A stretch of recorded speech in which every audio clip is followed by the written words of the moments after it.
Bon jeudi, bon jeudi. J'espère que vous allez bien. Ah, j'espère qu'il fait beau par chez vous. Nous, c'est un peu gris, mais bon, le printemps s'en vient. Bon, que on est encore là. J'ai des pépins avec mon ordinateur. Est-ce que je suis encore là? Oui. On va voir. Puis, sinon, ben, je reviendrai si ça fonctionne pas. Donc, aujourd'hui, un gros sujet. En fait, un sujet qui pèse beaucoup dans l'énergie ambiante ces temps-ci auprès de la communauté d'enseignement à la maison. Donc, je voulais vraiment m'adresser à vous pour ben, démystifier un peu certaines choses, puis alléger peut-être le sentiment que vous avez vis-à-vis à la direction de l'enseignement à la maison. Cette année, il y a eu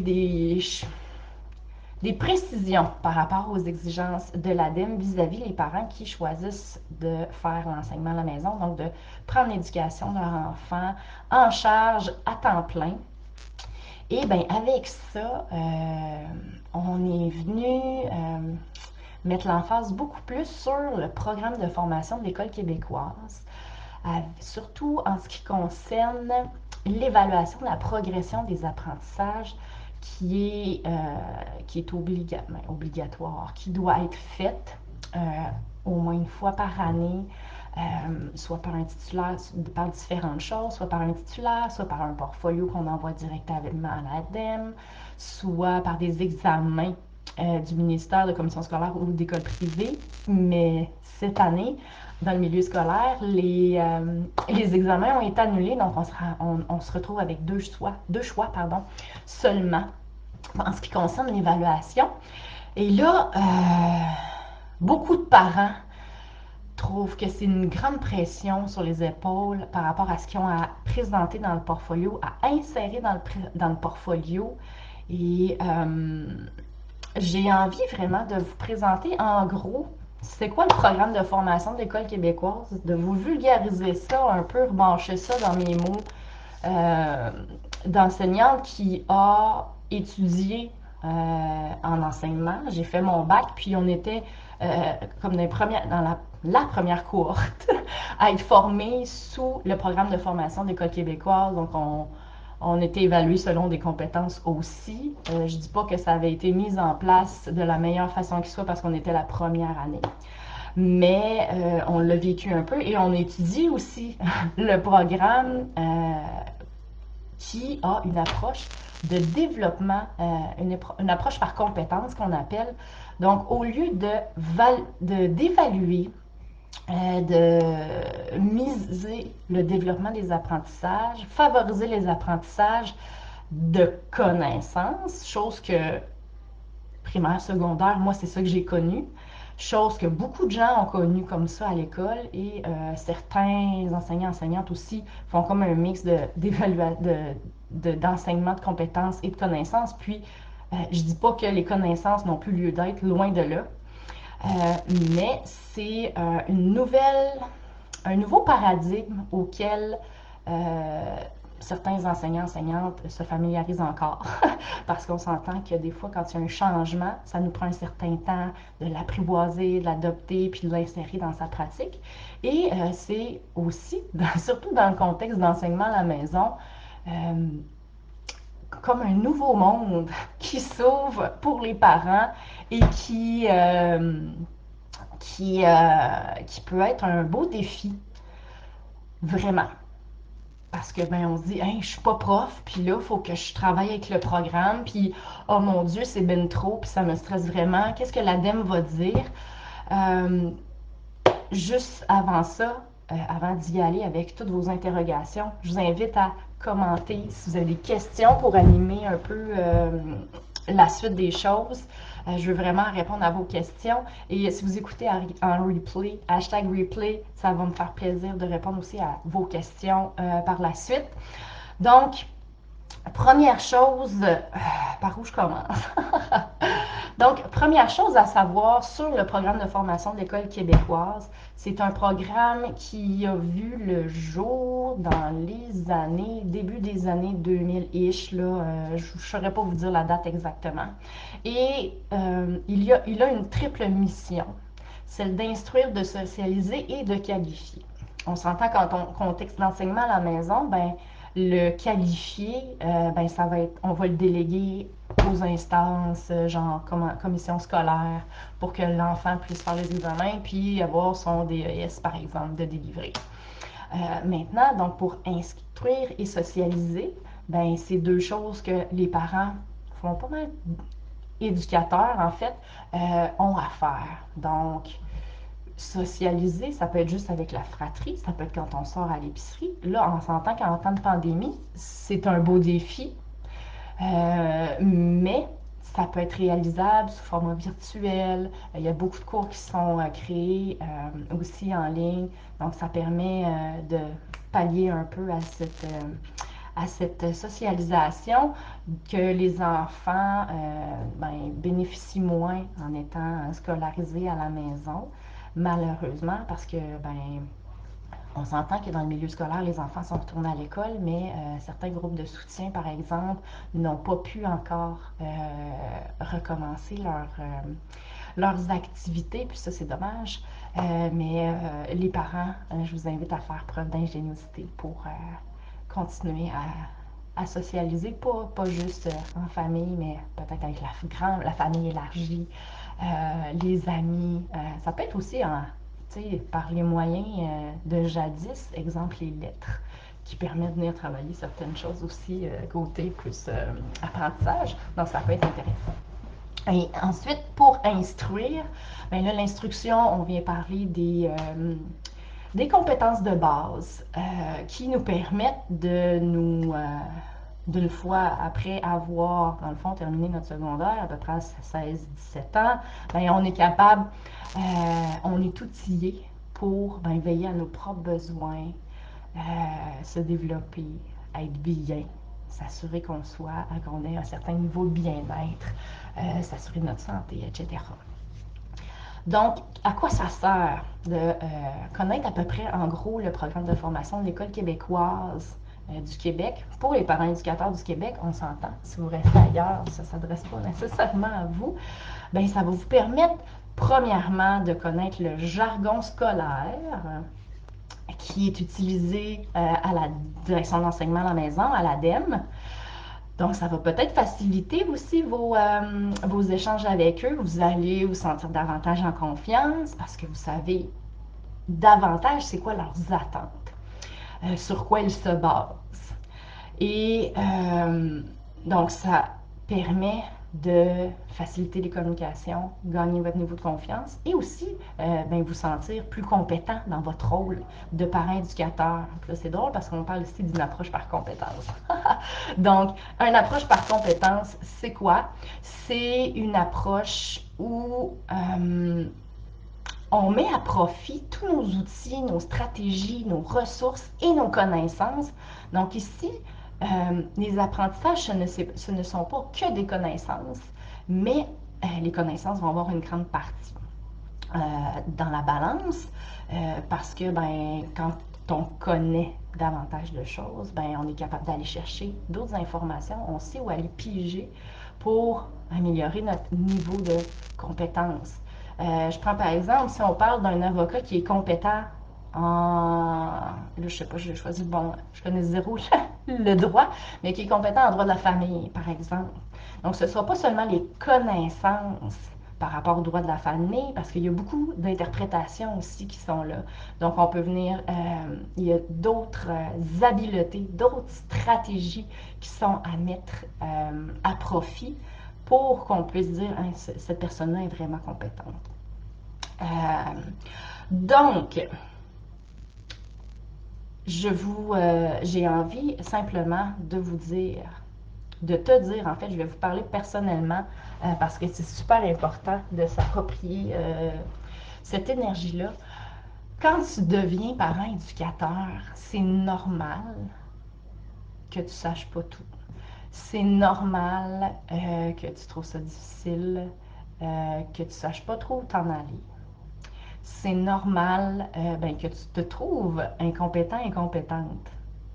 Puis, le cheminement que tu vas faire en tant que parent éducateur, dans ton développement de compétences de parent éducateur, ben c'est un bel exemple de ce que ton enfant est en train de vivre pour être compétent en français, en maths, en anglais, en sciences, en univers social, qui est géohistoire et éducation de la citoyenneté.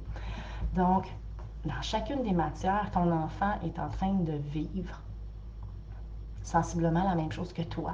Puis ce qui est le fun avec le contexte d'enseignement à la maison, c'est que vous, ensemble, toi et ton enfant, mais vous vous élevez l'un et l'autre, vous apprenez ensemble et vous faites une belle équipe par rapport à son développement de compétences, mais aussi toi, si tu ressens que tu as besoin de soutien pour justement te sentir davantage compétent, compétente dans ton rôle de parent éducateur, bien, sache qu'il y a des groupes de soutien qui sont là pour t'aider. Il y a des groupes Facebook, il y en a beaucoup. Il y a des associations de parents éducateurs selon ta philosophie, vos philosophies éducatives qui sont accessibles auxquelles tu peux adhérer. Et il y a aussi beaucoup de professionnels en éducation qui, de plus en plus, voyons, se destinent, c'est pas le mot, mais se dévouent à la clientèle des parents éducateurs.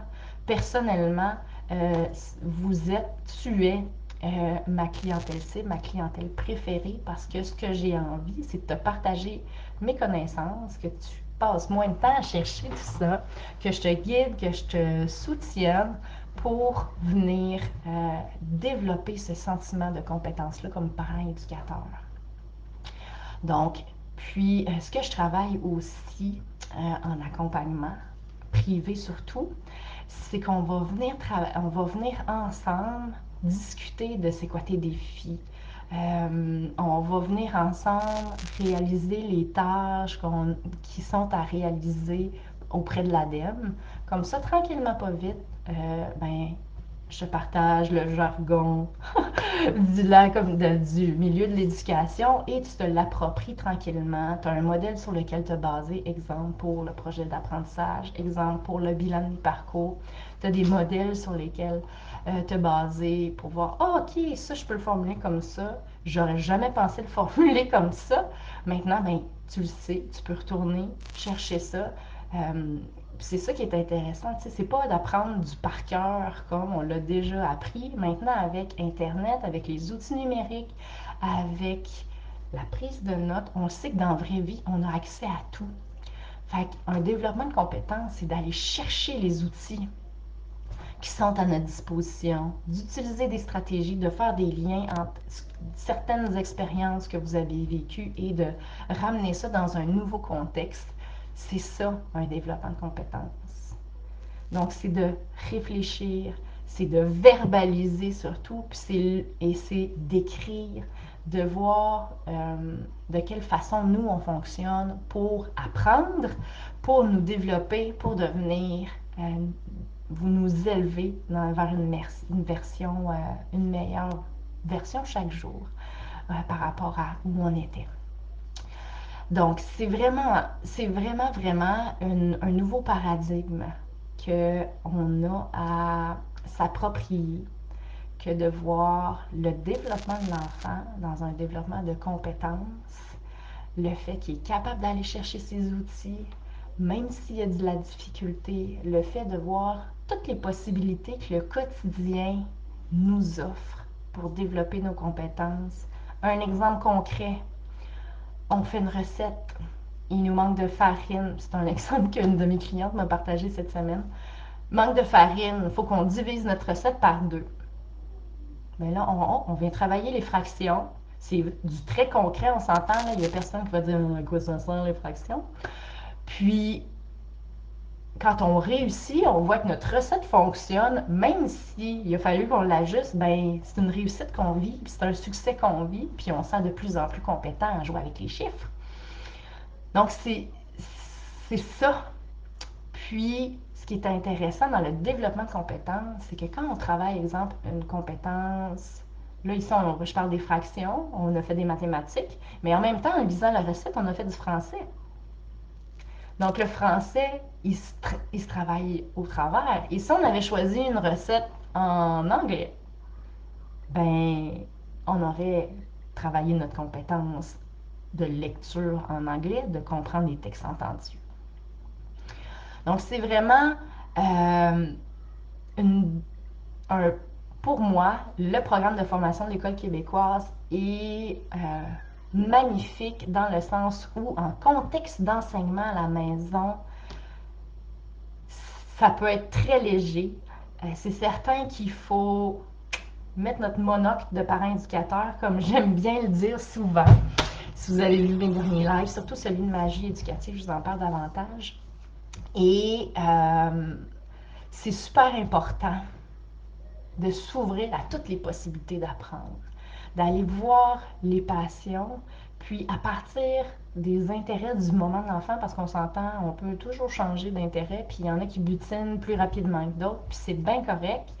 En misant sur les intérêts des enfants, en voyant comment on peut exploiter cet intérêt-là, comment on peut y insérer des chiffres, comment on peut y insérer du texte, comment on peut parler de l'histoire, comment on peut lier ce qui s'est passé à un endroit géographique, comment on peut aller voir comment ça fonctionne dans l'environnement autour de nous, comment on peut mettre un peu de science par rapport à cette passion. Je vous le dis, vous prenez une passion, puis c'est certain que ça touche à toutes les matières qui sont au projet d'apprentissage en contexte d'enseignement à la maison. Exemple, je continue avec ma recette parce qu'on a déjà parlé, ça va être moins long d'en sortir une autre. Quand on fait une recette de crêpes, on a diminué par deux, ou on a fait fois deux, peu importe, on peut y aller comme on veut. Ou on peut même mettre au carré, là. C'est comme vous voulez, selon les quantités que vous avez de besoin. Euh, Ben là, après ça, on fait notre recette, puis on est capable d'observer qu'est-ce qui se passe dans la poêle. On a de la chaleur. Fait que là, on peut regarder si c'est un changement physique, un changement chimique. Pourquoi la couleur change, pourquoi que ça grille, pourquoi que ça brûle. On peut parler de combustion, on peut parler de conduction aussi, selon les types de poêles. Donc, on peut parler vraiment plein de choses. Euh, Ensuite, par rapport à l'histoire, ben, depuis quand on fait des on peut regarder ça date de quand les crêpes, où ça a été découvert, ou la recette traditionnelle de crêpes vient de quel endroit. On a des crêpes bretonnes versus des crêpes comme on connaît au Québec, ou sinon des pancakes comme les anglophones font. Donc, ça peut être vraiment d'aller chercher une recette de pancake justement qui se fait en Ontario versus notre crêpe que notre grand-mère nous cuisinait dans le temps. Donc venir chercher l'héritage ancestral. On peut même ouvrir ça vers un arbre généalogique qui dit ah ok c'est telle grand-mère de telle fesse. Donc si on part d'une chose, puis on est capable d'ouvrir sur plein de choses. Ce que je trouve important dans ce développement-là de compétences, c'est d'ouvrir à la discussion en famille, de poser des questions, mais aussi euh, d'écouter les questions des enfants, mais de les laisser répondre en premier. Qu'est-ce que tu en penses? Qu'est-ce que tu penses de ça? Puis, ah, ok, on va aller vérifier. Comme ça, on vient chercher la recherche d'informations, on vient travailler la pensée critique, on vient voir, oh, est-ce que cette information-là est véridique ou pas? On peut aller chercher dans notre bibliothèque, on peut aller chercher sur Internet, on peut demander à des gens qu'on connaît, faire une entrevue, travailler la communication orale. Donc, je vous le dis, c'est comme infini tout ce qui est possible de faire. Mais la première étape, c'est simplement de faire le switch au niveau de notre vision, puis de voir, OK, quelle petite chose je pourrais faire pour ouvrir vers un autre univers quand je fais telle ou telle chose. Puis c'est de se laisser guider par l'enfant pour qu'il nous amène là où ça l'intéresse le plus, là où il va voir que c'est magique. Et c'est là que se passe la magie éducative, comme j'aime bien le dire. J'espère que ça vous outille. Est-ce que vous avez des questions à ce sujet? Partagez-moi ça en commentaire, ça va me faire plaisir d'y répondre. Si c'est pas maintenant, ce sera plus tard. En attendant, si vous avez des questions, j'ai abordé justement mon accompagnement privé que j'offre. Présentement, j'en suis au forfait de 3 mois. Donc, un forfait d'accompagnement privé de 3 mois. Comment je fonctionne, c'est qu'on va travailler ensemble, on va regarder c'est quoi vos besoins. Premier contact, en fait, on se prend un appel découverte ensemble pour discuter de votre situation actuelle et voir comment je pourrais vous aider, voir si on est un bon fit. Parce que c'est super important puisqu'on va travailler ensemble sur le long terme. Puis si ça fond, si je sens pas que je peux vous aider de la meilleure façon qui soit, je risque de vous référer. Donc le but c'est vraiment de se connaître un peu plus pour voir si on est un bon match. Et ensuite, on se rencontre sur une base régulière, une demi-heure par semaine, 3/4 d'heure ou 2 semaines, 2 semaines et demie, 1 heure aux 2 semaines. Donc, l'équivalent de 2 heures par mois. Et ensuite, qu'est-ce que ça fait? C'est qu'on tranquillement, on vit vos semaines au fur et à mesure et on s'aiguille par rapport à quelles traces des apprentissages on pourrait mettre en guise du portfolio, du service d'évaluation que j'offre. C'est la seule façon d'avoir accès à mon service d'évaluation, c'est par l'accompagnement présentement. Euh, donc, ensemble, on va vraiment mettre en lumière c'est quoi les traces qu'on peut mettre pour qu'on puisse évaluer le niveau de compétence de l'enfant, soit qui va être fait soit par l'ADEME, soit par moi, et que ce soit représentatif de ce qu'il ou elle est capable de faire, euh, vraiment représentatif de son plein potentiel dans le fond. Donc, c'est vraiment une formule 1 à 1, flexible. S'il y a des semaines que vous êtes moins disponible, ben, on peut faire le double du temps la semaine d'ensuite. Il n'y a pas de problème.